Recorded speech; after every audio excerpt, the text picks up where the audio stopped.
Te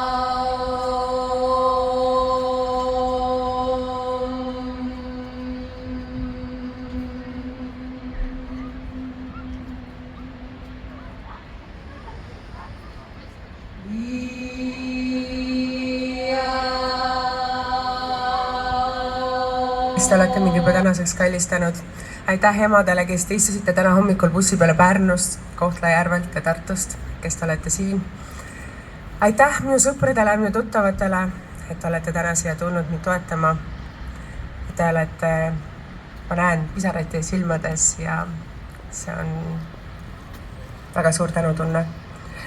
Ma tänan kõiki emasid, isasid, sest ma ei ole ainus, vaid meid on palju, kes on sellises olukorras siin Eesti Vabariigis. Ma tänan teid kogu südamest, et te muretse ühiskonna hapramate eest. Me oleme siia tulnud selleks, et muuta midagi väga olulist Eesti ühiskonnas ja täita üks suur tühimik, mis on aastaid meie seadusandluses tähelepanuta jäänud. Need on meie lapsed. See võimaldab invaliidistada meie lapsi, emasid ja isasid. Eesti vägivalla statistika on tegelikult maailmas kõhendust tekitav, sest iga päev ligi 9–10 naist või inimest teevad vägivalla vastase avalduse politseis. See on ainult 80% nendest juhtudest leiavad võib-olla mingisuguse käsitluse ja ainult 95% või tegelikkuses 95% vägivalla juhtudest jääb avalikkuse eest peidetud koduseinte vahele. Laste õigused on inimõigused ja koduseinte vahele peidetud vägivald ei tohi enam jääda pere sisemiseks probleemiks. Vaid sellest peab saama kogu ühiskonna probleem, kui me sellega ei tegele. Jäämegi me mustrisse. Vägivald sunnitab vägivalda, sest on teada, et lapsepõlvest saadud muster kandub edasi meie lastesse. See üritus siin on korraldatud ligi 50 erineva naise ja mehe poolt. Ma ei kasutaks täna sõna naiskond ega meeskond. Ma palun, me teeme kõik ühe suure aplausi kõigile nendele naistele ja meestele, kes korraldasid selle lava siia, kes tõid need mikrofonid, kes on seal laste telgis, kes jagavad täna glögi, kes jagavad täna komme. Nad on kõik teinud seda ise oma kulude ja kirjadega oma laste kõrvalt, ööstel, tundidel, oma igapäevase töö kõrvalt. Sest nad teavad, mis asi on koduseinte vahel peidetud teatud sündmused. Nad teavad, mis on lapsepõlves kogetud lapsevanema vägivald. Nad on täna siin sellepärast, et ka nemad soovivad, et nende häält kuuldakse, keegi küsiks nende käest küsimust, et aga miks sa siis ära ei tulnud või miks sa sellest varem ei rääkinud? Nad on seda teinud, aga keegi neid ei kuulanud. Aitäh teile!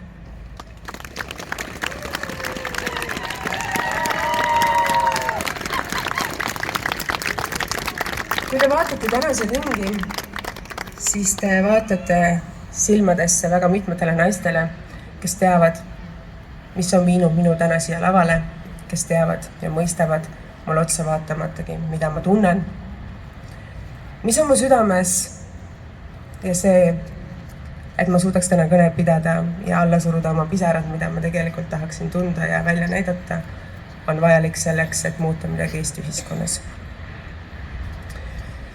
Siin Vabaduse väljakul toimuv ei ole üleriigiline hüsteeria, vaid murelike lapsevanemate avalik pöördumine oma riigi poole. Kui keegi pisendab lapsevanema valu ja paneb sellele peale sildi hüsteeria, siis tuleb küsida selle sildistaja enda käest, mis minuga juhtus, kuhu kadus sinu empaatia. Seda on küsitud minult kohtuistungil, kohtusaalis istudes ja teine naine on selliselt minu peale näpuga näidanud. Siin seisavad täna 100 emad, kes on olnud minuga samas olukorras ja mina seisan siin laval tuhandete Eesti emade ja laste ees. Mulle on kirjutanud ka isad, ka nemad puutuvad kokku lastega manipuleerimisega. Seega ei ole see isade vastane aktsioon täna siin. Lihtsalt kõige haavatavamas olukorras on just väikesed lapsed ja emad, sest neile on lihtsam nõiajahti pidada. Eestis on endiselt Euroopaga võrreldes väga suur palgalõhe, mis muudab ka paljude emade võimalused oma lapse eest võidelda juba eos võimatuks. Nende rahalised vahendid on piiratud või sageli isegi olematud. Emade jaoks ei ole laps ese, asi, vaid väike hing. Koos oma mõtete, emotsioonide, 1000 erineva killukesega, mis iga päev täidab selle väikese lapse silmasid, tema naeru, tema kallistusi, tema emotsioone ja tema kilkeid. Sõnad, ma armastan sind, emme, on maailma kauneim lause, mida iga päev oma lapselt kuulda. Mina ei ole seda kuulnud selliselt enam alates 21. oktoober. Siin väljakul kõlab täna Eesti emade hääl. See ei ole üleriigiline hüsteeria.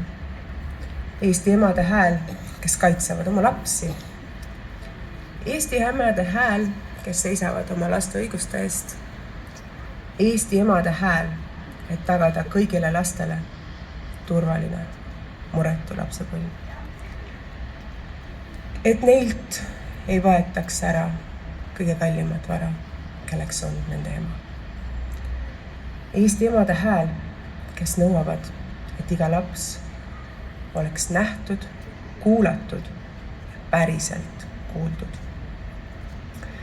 Sotsiaalminister ei tohiks esineda avalikel üritustel, mis on korraldatud Lastekaitse Liidu poolt, ja öelda lauset, et iga laps peab olema kuulatud ja tema arvamusega arvestatakse juba siis, kui ta on 3-aastane. Ma küsin täna siin laval seistes. Sest tegelikkuselt selle nimel, mida te teete ja miks peavad meie lapsed oma hääle endiselt ülekuulamistel ära karjuma, miks saavad meie lastest aastateks kohtutäiturite jaoks esemed, lastekaitse jaoks juhtum ehk asjad ja kohtu jaoks vaid hage ja kostja, vaidlused ja objektid. Lapsed on Eesti kodanikud nagu me kõik, kellel on ka õigused. Nende õigused on inimõigused. Nende õigus on olla kuulatud nagu iga inimene. Nende õigus on olla päriselt kuuldud. Ma tuletan kõigile meelde, et laste õiguste konventsiooni üks peamistest põhimõtetest on saada ja seada last puudutavastes otsustes alati esikohale lapse huvid. Lapsesõbraliku ühiskonna kindlustamiseks peavad seadusandjad, valitsus, ettevõtjad, ametnikud ja kõik ühiskonna liikmed hindama oma otsuste ning tegevuste mõju lastele. Otsuseid vastu võttes ja tegevusi planeerides tuleb alati arvestada, mis on lapse parimad huvid. Kas on ühe ametniku suva, diagnoos või sellel on ka seaduslikud kindlad raamistik ja reeglid. Mina olen andnud ühele suurele seadusandluse tühimikule oma näo koos oma tütrega. Aga see puudutab iga ema meie ühiskonnas. Seda probleemi justkui ei eksisteeri, sest lastega seotud kohtumenetlused on kinnised. Need jäävad kohtumaja seinte vahele ja avalikkuseni need ei jõua. Tegelikkus peaks olema ka vastupidi. Nende avalikustamine võib kaasa tuua veel rohkem ju menetlusi ja justkui karistamist. Nagu oma last armastav ema oleks kõige ohtlikum probleem meie riigis, nagu seda olen mina täna teinud, toonud avalikkuse ette oma pere, et lahendada ühte probleemi, et olla ema edasi oma lastele. Olles aastaid olnud iga vägivalla ohvri ja vormi sihtmärk, mõistan ma, miks enamik emasi murduvad, sest riigis, kus on võimalik panna isegi jutumärkides diagnoos, lihtsalt armastavale emale teeb kõik selle heaks, et naised ei peaks lõpuni välja, ei võitleks oma laste eest, sest me murdume. Kõik on võimalik Eestis, seda te olete näinud. Mina olen ainult 1000 emadest ja minu tütar ainult 1000 lastest, aga see probleem on suurem. Ebaõiglus on nagu viitsütikuga pomm ja see pomm lõhkem varem või hiljem ise või on vaja kedagi, kes aitab selle lõhkemisele kaasa. Õiglus ja õigus on 2 erinevat mõistet. Need on täna Eesti seadusandluses omavahel põrkunud. Õiglust ei saa tagada, kui puuduvad seadused, mis õiglust võimaldaksid. Paber kannatab kõike, aga reaalsus on midagi muud. Minu vanaema rääkis mulle lapsepõlves väga palju, mis asi on õigus ja mis on õiglus.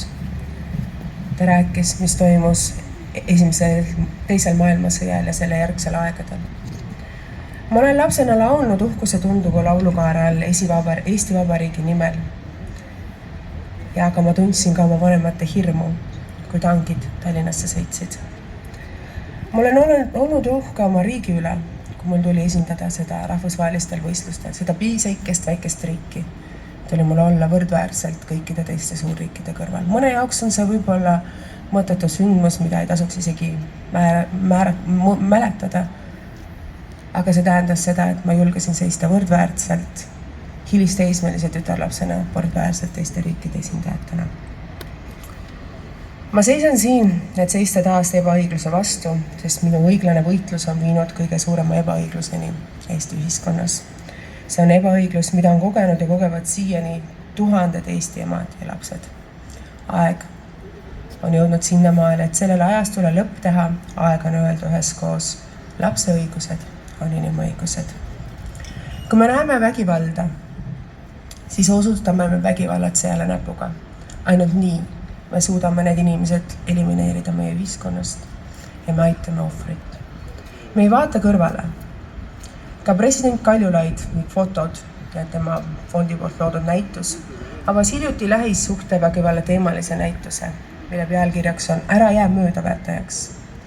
Kui sa näed vägivalda, astu nõrgema poolt välja, ütle ei ja aita teda, sest ohver tihti ise seda ei julge. Ta peidab ja varjab, sest häbi ja piinlikkus on suurem. Täna ma küsin ka seda, olles ise kogenud, kas Eesti ühiskonnas saab midagi muuta. See peaks olema tänases Eesti ühiskonnas kõigi meie soov ja kohustus loomaks turvalisemat keskkonna meie lastele. Siin laval ma küsin täna, kas advokaatid, eriti kui nad juhtuvad olema naised, kes nimetavad oma laste ees võitlevat ema üleriigilise hüsteeria loojaks ja siia kogunenud inimesi kanakarjaks, peaksid seisma meie laste õiguste eest kohtus.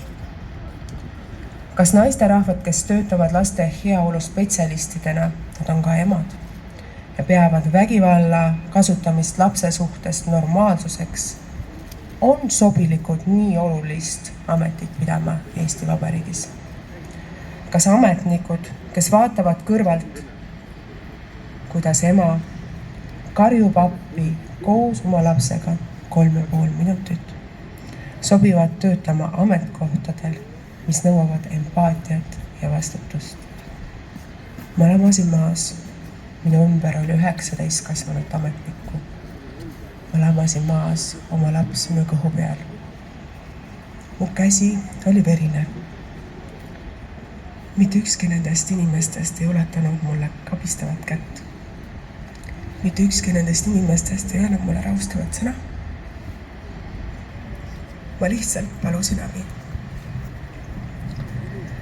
Meil on kahtlemata oma tööd südamega tegevaid lastekaitseametnikke, tõeliselt professionaalseid kohtunikke, südametunnistusega juriste, kuid kahjuks abi vajamise korral siseneb laps ühte suurde näljamängude sarnasesse riiklikku loteriisse.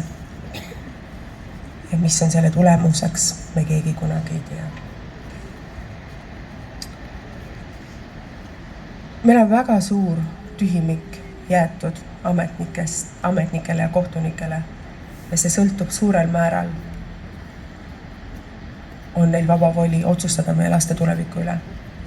See on võitlus ellujäämise nimel, inimväärikuse ja inimlikkuse küsimus.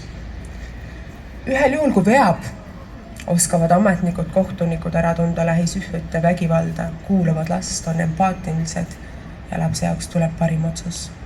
Teisel juhul võib laps sattuda institutsionaalse vägivalla ohvriks, sest tema elu üle hakkavad otsustama võõrad, onud, tädid, puhtalt oma sügavamate tõekspidamiste või kallutatuse põhjal. Nemad on jumalad maa peal. Sellistel puhkudel ei arvestata lapse soovidega ega vajadustega ja sageli sunnitakse last elama kohtuma isegi vanemaga, kellel on pedofiilsed kalduvused või vägivald on osa tema eluväärtustest, sest laps vajab ju mõlemat vanemat.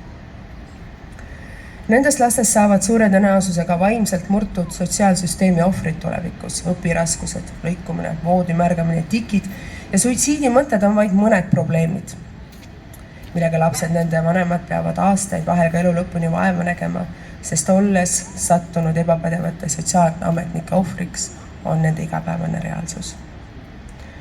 Meil on selge põlvkondade vaheline väärtuskonflikt, mis tuleb elimineerida kohtusüsteemist, et seal ei tehtaks kellelegi isiklike väärtuste põhjal otsuseid, vaid seadused oleksid need, mille alusel kohut mõistetakse. Tegelikkuses võetakse meie lastelt vanemad väga kergekäeliselt. On loogiline, kui vanem on lapse jaoks ohtlik, seda tehakse, kuid millised on need seadused ja reeglid, seda justkui täpselt ei ole. Ei ole võimalik, et vanemlike õiguste äravõtmisel puudub kindel reeglistik, mille põhjal otsuseid tehakse. Ühe ametliku ütlus veel vähem arvamuse põhjal ei tohiks see nii olla. Lapsed ei ole katsejänesed. Peavad olema kindlad plaanid, reeglid ja nägemus, mida Eesti ühiskonnas muuta ja mida teha. Lastekaitsetööl puudub täna Eestis sõltumatu kontroll. Lastekaitseametnike tööd kontrollib otseselt kohalik omavalitsus, kus see ametnik töötab. Ja lastekaitseametnikul on võimalik iseenda üle kontrolli teha, nagu ka kohtutäituril ja öelda vastuseks, et kõik on ju parimas korras, kes ennast ise süüdi tunnistab. Eesti Lastekaitse Liidu ÜRO lapse õiguste konventsioon nii tähendavas aruandes, mis on Eestile esitatud 2030. aastal, on Eestile ette heidetud järgmised detaile. Praegune kohaliku omavalitsuse ülesannete kirjeldus lastekaitseseaduses ei võimalda ühetaolist arusaamist ülesannete sisust, täitmise eesmärgist ega oodatavatest tulemustest.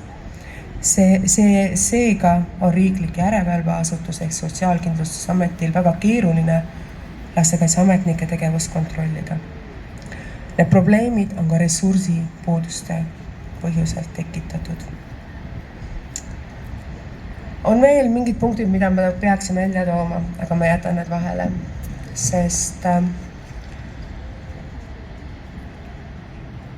hooldusõiguse vaidlused toimub Eesti riigis väga palju. Nende keeristesse suletakse meie lapsed kinnistesse kohtuvaidlustesse aastateks. Mina olen seal vaidlustes olnud üle 3,5 aasta, aga siin ma tean on naisi, kes on olnud nendes vaidlustes 10 aastat. Siin seisab täna meie hulgas lapsi, kes ütlevad, et ma ei saa isale öelda, millises eelkoolis ma käin, sest issi ei luba, aga ma tahan õppida muusikat, mu unistus on saada muusikuks, aga issi ei luba. See laps tunneb hirmu, kui ta läheb eelkooli, sest kui ta eelkooli uksest välja, siis võib-olla on isa teada saanud ja ta ei saa enam oma elu unistust täita, milleks on õppida muusikat või laulda. Vanemad peavad ju tegema omavahel koostööd ja koostöö tähendab seda, et kui üks osapool ei nõustu, siis teine osapool ongi kohtuvaidlustes aastateks ja aastateks.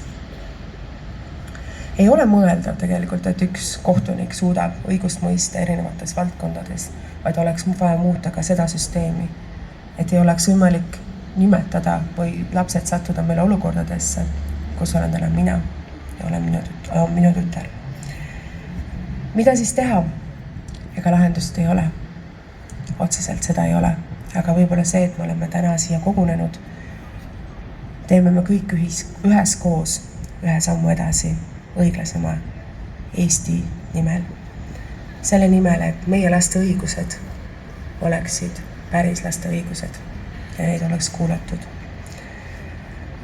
Ma soovin, et kes olete kõik siia tulnud, vaataksite enda kõrvale seisvale inimesele otsa, võtaksite tal käest kinni. Tehke seda praegu, siin ja praegu, kes iganes te kõrval on, võtke lihtsalt käest kinni. Kas 1, 2 või 3 ja vaadake korrale selle inimesele silma. Täpselt sellist abikätt, täpselt sellist empaatilist pilku 3. oktoobril kell 15.30 vajasin mina ja minu tütar, kui me labasime turvakodu põrandal ja palusime surmahirmus. Mõlemad, aidake, appi. See oli see tunne, mida me vajasime. Lihtsalt ühte ilusat head pilku, sooja sõna ja ühte abistavat kätt. Eesti emade ja Eesti laste nimel, kes on olnud samas olukorras, et seda rohkem kunagi ei juhtuks. Et meie riigis austataks põhiseadust. Et meie lastel oleksid samad õigused, nagu meil täiskasvanutel. Et ükski vägivalla ohver ei kardaks oma murest rääkida ja keegi ei näitaks tema peale näpuga, vaid teda usutaks. Et selline abikäe ulatamine oleks Eesti ühiskonnas, nagu see on hetkel täna siin Vabaduse väljakul, normaalsus ja igapäevane tegu. Aitäh teile!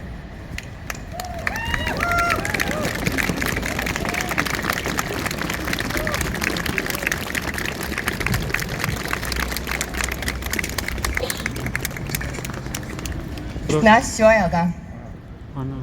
Neid saab uskuda. Nad on siirad ja otsekohesed. Täpselt sellised inimesed, nagu mulle sobivad. Ma olin 13-aastane, kui ma nägin pealt, kuidas Herbert Murd mu ema peksis. Ma vist polnud enne seda oma ema kunagi nutmas näinud. Peale seda ma mõtlesin väga palju surmast. Herberti surmast. Et ma oleks pidanud ta ära tapma. Tekkis selline sundmõte, et ma olin ju alaealine ja minuga ei oleks midagi juhtunud. Poleks vangi läinud. Oleks ema ammu enne selle suhte lõppu saanud sellest suhtest päästa. Tahtsin nii väga aidata. Lisaks tekkisid mul astmahood ja allergia peale seda intsidenti. Alles hiljuti seda meenutades ja sellest rääkides avastasin, et ma ei mõtlegi enam tema tapmisest. Ja jumal tänatud, et ma ei ole oma elu mõrtsukana pidanud elama. Kes tahaks oma lapse pähe selliseid mõtteid? Ma seisan siin täna kõikide naiste toetuseks, kellel on olnud jõudu lahkuda vägivaldsest suhtest ja seeläbi päästa oma lapsed. Ja ma ei kujuta ette, mida tunneb üks vanem, kui peale niigi keerulist sammu, sest manipuleerivast suhtest on väga raske välja saada, ei usu sind ka ametnikud. Need inimesed, kes peaksid meid aitama, kellel on kõige rohkem jõudu ja kelle käes on võim. Nüüd ma loen teile ühe väikese tüdruku loo, kuidas Eesti süsteem pigem kaitseb vägivalda kui lapsi. See on lugu, mida iga lapsevanem loeb raskelt, sest see näitab, kuidas meie riigisüsteem, mis peaks olema loodud lapsi kaitsma, pigem toetab vägivalda ja kahjulikke käitumusmustreid. See on lugu väikesest tüdrukust, kelle elu aastatel 2020 kuni 2023 kujundasid mitte tema vajadused ja heaolu, vaid täiskasvanute valed, ametnike ükskõiksus ja kohtubürokraatia. 2019 aastal lõppes lapse ema ja isa suhe. Põhjuseks oli aastatepikkune vaimne vägivald, mis kulmineerus ema jaoks eluohtliku olukorraga. Kuid ema lahkuminek tähendas lapse jaoks algust pideva segaduse ja traumadega. Isa käitumine lapse suhtes oli ebasobiv ja juba enne lahkuminekut öised alastimängud, intiimpiirkonnale keskendumine ja muud tegevused, mis ei sobi ühegi lapsega suhtlemise juurde. Lastepsühholoogid andsid hinnanguid, et see käitumine on kahjulik ja lastemaja soovitas lapsele teraapiat. Kuigi ema esitas tõendeid ja kohtunik saatis 2 korral prokuratuurile taotluse kriminaaluurimise alustamiseks, jäi asi seisma. Prokuratuur ei leidnud piisavalt tõendeid. Hoolimata lapse tunnistustest ja isa serverist leitud kahtlastest videotest, see jättis ema ja lapse täiesti kaitseta. Laste kaitse, kes ei kaitse. 2020 aastal pöördus ema lastekaitseametniku poole, lootes leida tuge. Esialgu saavutati kokkulepe, et laps elab emaga ja isa näeb teda kindlatel aegadel, kuid ametnik kustutas kõik kokkuleppega seotud dokumendid, väites hiljem kohtus, et sellist kokkulepet ei ole kunagi olnud.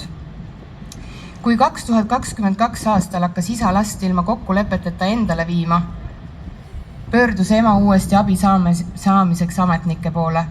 Ta rääkis ametnikule isa jätkuvast kahjulikust käitumisest ja tõi esile lastepsühholoogide arvamused, et isa mängud on lapsele kahjulikud.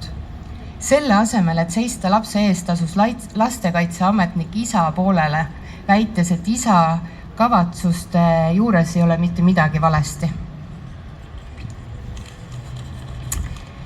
Lastekaitseametniku erapoolik ja kahjulik käitumine. Ühepoolne hinnang. Ametnik kohtus lapse isaga ja koostas kohtule hinnangu, mille kohaselt lapse ja isa suhe on armastav ja toetav. Lapse ja ema suhet ei hinnatud mitte kordagi. Ema halvustamine.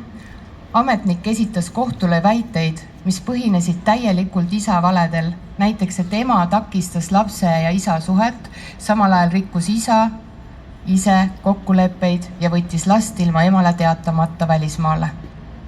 Tõendite ignoreerimine.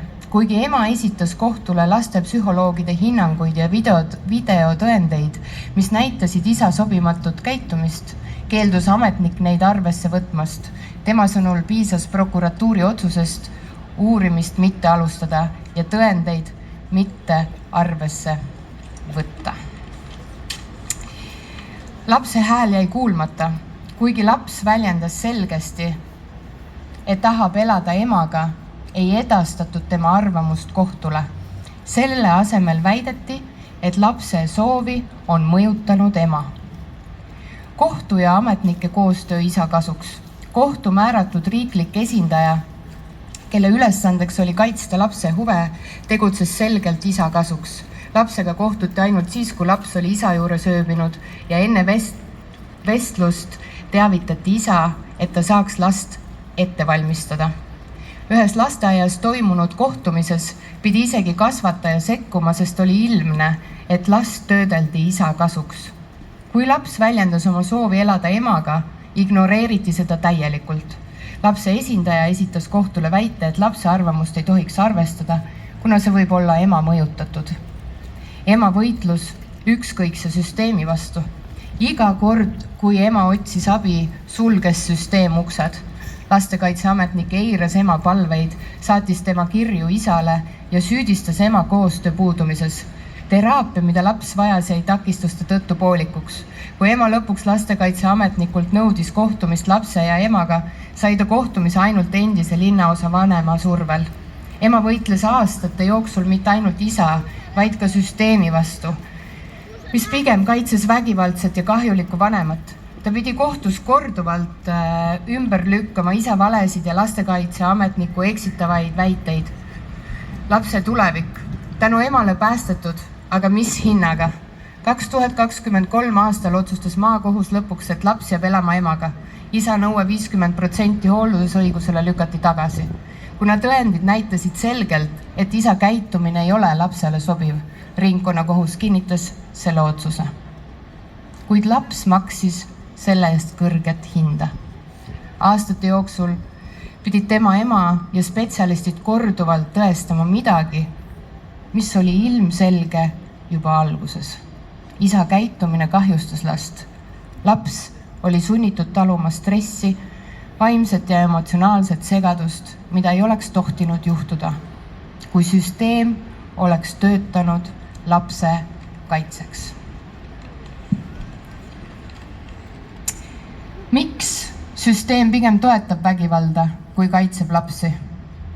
See lugu tõstatab küsimuse, kuidas on võimalik, et Eestis saavad ametnikud ja kohtusüsteem tegutseda viisil, mis kahjustab kõige kaitsetumaid lapsi? Kuidas saab üks lastekaitseametnik toetada vägivaldset ja kahjulikku vanemat ning eirata lapse vajadusi ja spetsialistide hinnanguid? See ei ole lihtsalt ühe perekonna lugu. See on näide süsteemsest probleemist, kus laste huvid jäävad täiskasvanute valede ja ametnike ükskõiksuse varju. Me ei saa lasta sellel jätkuda. Lapsed väärivad kaitset. Nad väärivad süsteemi, mis seisab nende heaolu eest. Meie lapsed vajavad paremat. Kas me oleme valmis selle eest võitlema? Oma TOK-i projekti põhjal võin öelda, et pahasid lapsi ei ole olemas. On perses kodud ja perekonnad, mis loovad ühiskonda katkiseid inimesi, kellest paljud ei näe elul enam mõtet. Usu last, kuula last, räägi lapsega. Lapsed on megad. Aitäh teile! Tere, Annika! Ma nägin sind tänasel ühel väga suurel sündmusel Vabaduse väljakul. See oli laste õiguste ees sündmus ja seal räägiti ametnike ja kohtunike tegevusest laste kaitsmisel, laste turvalisusest Eestis ja kas nad on kaitsnud meie lapsi ja kas nad on arvestanud laste tahtega, kas on ametnikud ja kohtunikud järginud Eesti põhiseadust ja rahvusvahelisi lastekaitseseadusi, Euroopa inimõiguste konventsiooni. Et räägi sina, ma tean, et sina oled seotud ka mitmete kohtuprotsesside, ametnike ja kohtunike tööga. Sa kuulasid neid esinejaid seal täna. Mis sina arvad nende ametnike ja kohtunike tööst? Et oled sa nõus, mis seal täna räägiti? Jaa, tere! Esiteks, põhiseadus Eesti Vabariigis ei kehti. Seda ütles mulle ka 10 päeva tagasi õiguskantsler Ülle Madise, kui ta saatis mulle kirja, et minul ei ole õigus kohtusse pöörduda, kuna mul ei ole 6000 € tagatist maksta, mis tähendab seda, et ainult inimesed saavad siis kohtusse, kui neil on raha ja põhiõigused kehtivad neile ainult siis, kui sul on raha. See ei kehti umbes 250 000 Eesti inimesele, sest et neil ei ole nii palju raha, et kohtusse minna.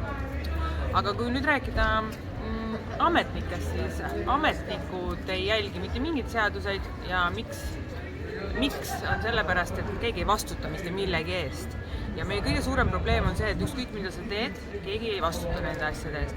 Ei vastuta ametnikud, ei vastuta kohtunikud, ei vastuta Ülle-Madise, ei vastuta Riigikohus, ei vastuta president. Mitte keegi ei vastuta mitte millegi eest. Ja ka politsei, kapo, keegi ei vastuta mitte millegi eest. Ja see on kõige suurem probleem meil. Ja meil on vastutus välja võetud põhiseadusest ja see tuleb sinna sisse panna. Ja kui nüüd rääkides ametnikest, siis ametnikud teevad põhiseaduse ja seadusvastaseid tegusid. Kindlasti tervitame siinkohal Tallinna kesklinna sotsiaalhoolekande inimesi, Marje Paljak, Kristel Tina, Monika Roosnup, Einar Eranurm. Kindlasti on nad ka seotud Kristiina Inmetsa juhtumiga, sest seal ruumides anti ka üle, taheti anda laps vägivaldselt üle. Ja Marje Paljak on selle osakonna juhataja, kindlasti on teinud väga palju ebaseaduslikke asju. Ja nüüd, kui sa kohtusse pöördud, siis probleem on nagu selles, et see läheb halduskohtusse, mis on nende kõrvalmaja Pärnu maantee 9. Ja probleem on tegelikult selles, et halduskohtu menetluse seadus paragrahv 2 näeb ette, et kohtunik peavad kaitsma Eesti inimest ametnike terroriseerimise eest. Ja neil on kohustus sind aidata ja juhendada, et kuidas sa kohtusse pöördud ja mida sa pead tegema ja neil on uurimiskohustus. See kõik on farss. Et kohtunikud on sõna otseses mõttes kriminaalkurjategijad. Ja kuidas moodi? Sellepärast, et esiteks nad võtavad kohe ametnike poolehoiu, nende poole. Nad ei seleta sulle midagi ja nad uurivad kas vales asju või ei uuri üldse midagi ja nad juhendavad sind valele teele.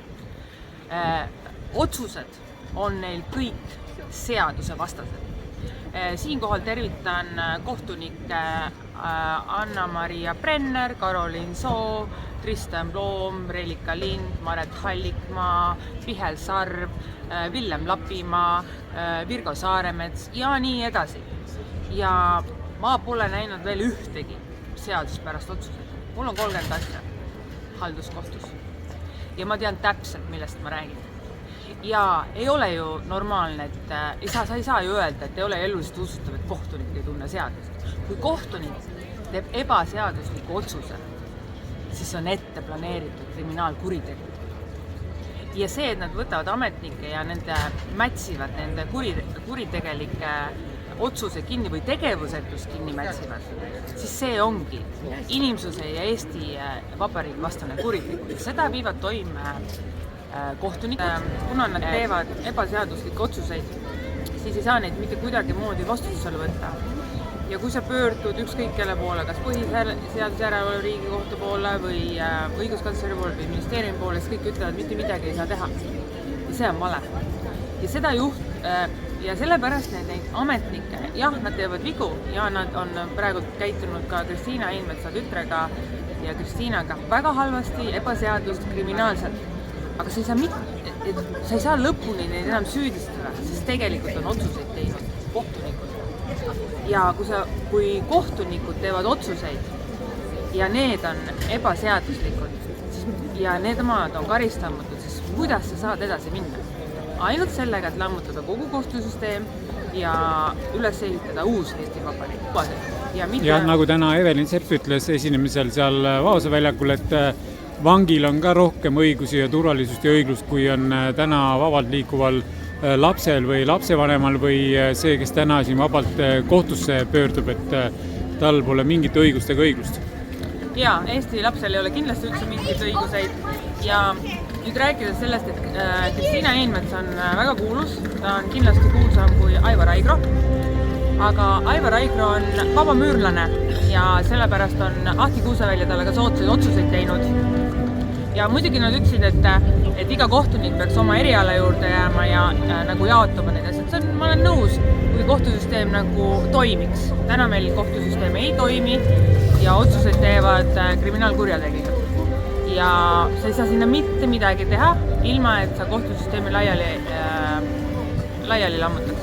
Seega on, kas sa oled siis nõus ka, et ainult rahvas koos saab seda asja parandada, ehk tuleb tuua välja need nimed, kes seadusi räigelt rikuvad ja sellega siis näidata, et meil on sellised kurjategijad seaduste juures ja tegelikult tuleb see asi muuta ja seda saab teha ainult siis rahvavõim ehk anarhia, et see hierarhia ära lõhkuda.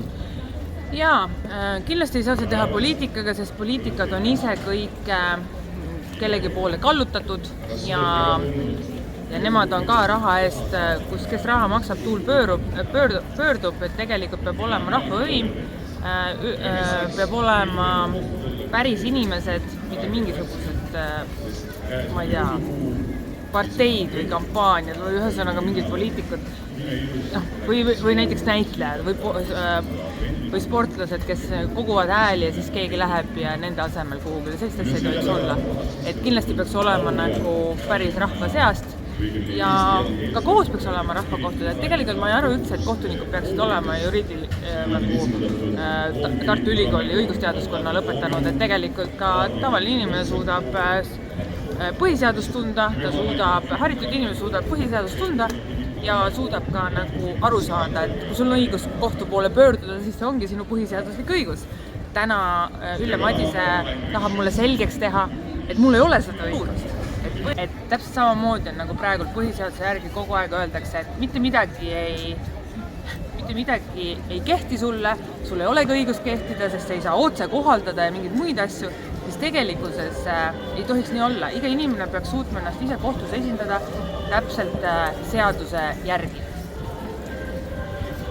Aga tänan, Annika Urm, ja head esimest adventi sulle, et naudi nüüd siin jõulukuuske ja Raekoja platsi ja kontsertid. Ja tegelikult selle asja lõpetuseks ma väga loodan, et Kristiina saab oma lapse koju ja tegelikult on Kristiina saadetud meile palju suuremateks tegudeks, kahju küll, et tema laps ja tema isa on selle ohver, aga me ei saa mitte kuidagimoodi asju muuta, kui need asjad ei tule päris elust ja praegult tegelikult temasuguseid naisi on tuhandeid. Ma tean, võin kohe tuua teile, et on olemas naisterahvas, kes on poemüüja, ilmselt vist Selveris oli, ja tal võeti 8-aastane poiss ära Itaalia ärimehe poolt. Ta ei olnud 8 aastat olnud ärimees seda poissi näinud ja võeti ära. Ja selliseid samamoodi lastekaitse kohus otsustati kõik võõramaalase kasuks. Ja see ema kannatab tänaseni ja täpselt temasugused on kogu aeg hädas ja neid on tuhandeid. Aga neid Ülle Madise ei kaitse. Aga Kristiina Inimese puhul ta pidi midagi ütlema, sest Kristiina Inimese on lihtsalt nii kuulus. Ta ei saanud ja muidugi asi oli ka väga julm, et tegelikult see olukord, mida Kristiina kirjeldab, mida ma olen videotes näinud, ongi väga hull. Et sellist asja ei tohi mitte mingil tingimusel lasta Eesti Vabariigis juhtuda Eesti lastega. Ja lapsed on meie tulevik. Aitäh sulle, Veiko!